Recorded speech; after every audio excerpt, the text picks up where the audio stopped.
السلام علیکم ورحمۃ اللہ وبرکاتہ۔ پیارے بچوں اور ناظرین، کل ہم نے سبق نمبر 7 کو مکمل پڑھ لیا تھا۔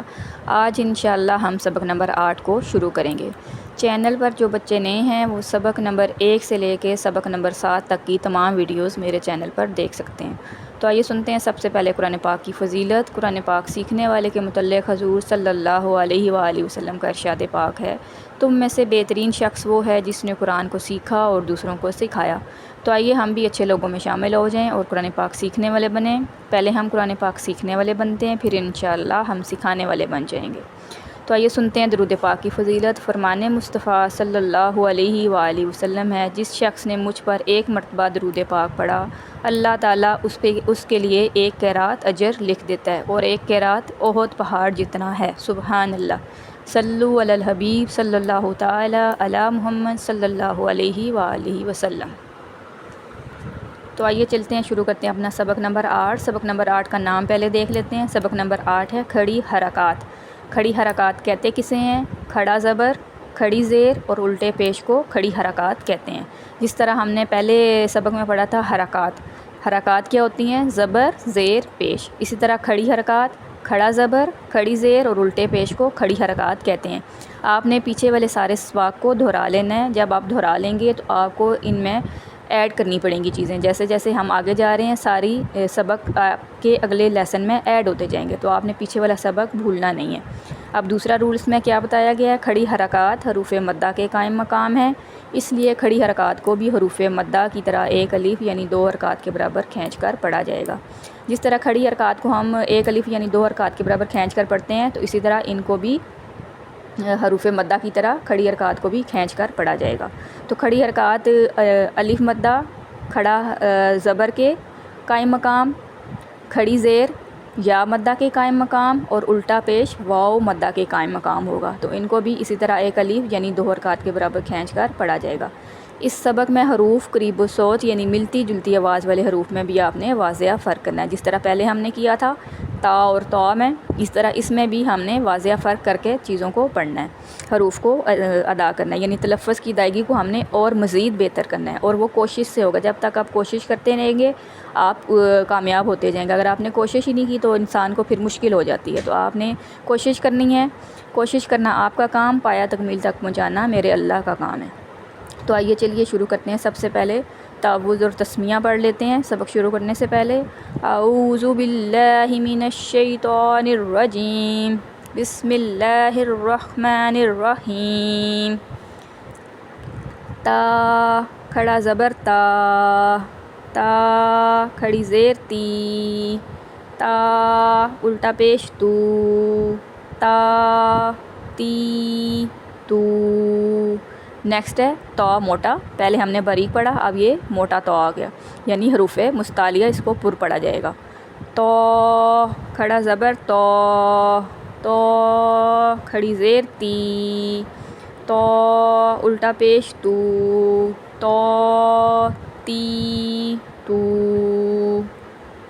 نیکسٹ ہے زا، زا کھڑا زبر زا، زا کھڑی زیر زی، زا الٹا پیش زو۔ اس میں سیٹی کی آواز آئے گی اس زا میں، اور زال والے زا میں اس کو نرمی سے پڑھا جائے گا۔ دونوں میں فرق، ایک باریک ہے اور ایک کو سختی کے ساتھ ادائیگی کرنی ہے، یعنی سیٹی کی آواز آئے گی، دوسرے کو نرمی سے پڑھنا ہے، ایک کو سختی سے دوسرے کو نرمی سے، یعنی زا سیٹی والے کو سختی سے اور زال کو یعنی جو بھی زا ہے اس کو نرمی سے پڑھا جائے گا۔ اب میں زال پڑھنے لگی ہوں۔ زال کھڑا زبر زا، زال کھڑی زیر زی، زال الٹا پیش زو، زا زی زو۔ اس طرح نیکسٹ ہے زو، اب یہ حروف مستعلیہ اس کو پر پڑھا جائے گا۔ زو کھڑا زبر زو، زو کھڑی زیر زی، زو الٹا پیش زو، زو زی زو۔ نیکسٹ ہے سا، اس کی بھی نرمی سے ادائیگی ہوگی، اس کو بھی موٹا نہیں کرنا، اس کی باریک آواز نکلے گی اور نرمی سے نکلے گی۔ سا کھڑا زبر سا، سا کھڑی زیر سی، سا الٹا پہ سو، سا سی سو، یعنی یہ نرمی سے ادا ہونے ہیں. زال زو اور سا کا مخرج سیم ہے. تا تو اور دال کا مخرج سیم ہے. نیکسٹ ہم پڑھ رہے ہیں سین اور صاد اور زا کا مخرج سیم ہے. یہ آپ نے مخارج کو دوبارہ سے اچھے طریقے سے دہرا لینا ہے تاکہ آپ کو مدنی قاعدہ پڑھنا مشکل نہ لگے. اب میں سین پڑھنے لگی ہوں. سین کھڑا زبر سا، سین کھڑی زیر سی، سین الٹا پہ سو، سا سی سو. اس میں سیٹی کی آواز آئے گی. اسی طرح صاد ہے لیکن یہ پر پڑھا جائے گا. یہ بھی ان کا مخرج سیم ہے. زا سین اور صاد تینوں کا مخرج سیم ہے. ان میں سیٹی کی آواز آئے گی.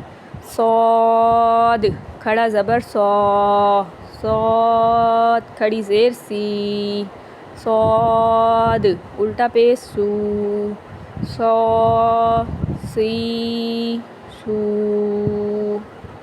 امید ہے آپ نے اچھے انداز سے سنا ہوگا. پیارے بچوں اور ناظرین، آپ نے اچھے انداز سے سننا ہے، سمجھنا ہے، پڑھنا ہے اور سیکھنا ہے. جب تک آپ اچھے انداز سے سنیں گے نہیں، آپ کو مدنی قاعدہ پڑھنے میں بھی مشکل ہوگی. جب آپ مخارج کے ساتھ ساری حروف کو اور چیزوں کو دہرا لیں گے تو آپ کو مدنی قاعدے میں کوئی چیز مشکل نہیں لگے گی. آپ کو مدنی قاعدہ پڑھنا آسان لگے گا. تو پہلے ہم نے پڑھا ہجے کے ساتھ. اب میں اس کو رواں پڑھنے لگی ہوں. آپ نے غور سے سننا ہے. تا تی تو، تو تی تو، زا زی زو، زا زی زو، زو زی زو، سا سی سو، سا سی سو، سو سی سو. تو یہ تھا رواں پڑھنا. آپ نے بھی اس کو اچھے انداز سے رواں پڑھنے کی کوشش کرنی ہے. پہلے ہجے کے ساتھ پڑھیں، پھر انشاءاللہ آپ کو رواں پڑھنا بھی آ جائے گا. کیونکہ قرآن پاک کو ہم نے رواں ہی پڑھنا ہے. جب تک آپ کو مدنی قاعدہ پڑھنا نہیں آئے گا، آپ کو قرآن پاک رواں پڑھنے میں مشکل ہوگی. آپ نے یہ سب ہجے کے ساتھ پڑھا ہے. آگے انشاءاللہ آپ کوشش کریں گے تو آپ قرآن پاک آپ درست طریقے سے پڑھنا سیکھ جائیں گے. تو پیارے بچوں اور ناظرین، یہ تھا ہمارا آج کا سبق. کل انشاءاللہ مزید آگے ہم پڑھیں گے. تو آپ نے یہ سب قواعد اور سارے مخارج ان کے یاد کر لینے ہیں تاکہ آپ کو کوئی مشکل نہ ہو اور آپ کو قرآن پاک درست ہو جائے. جب تک آپ کوشش کریں گے آپ کو اس کا صلہ ملتا جائے گا. کوشش کے بغیر کوئی بھی کام آسان نہیں ہوتا. کوشش کریں گے تو اللہ اس کا جزا ہمیں دے ہی دیتا ہے.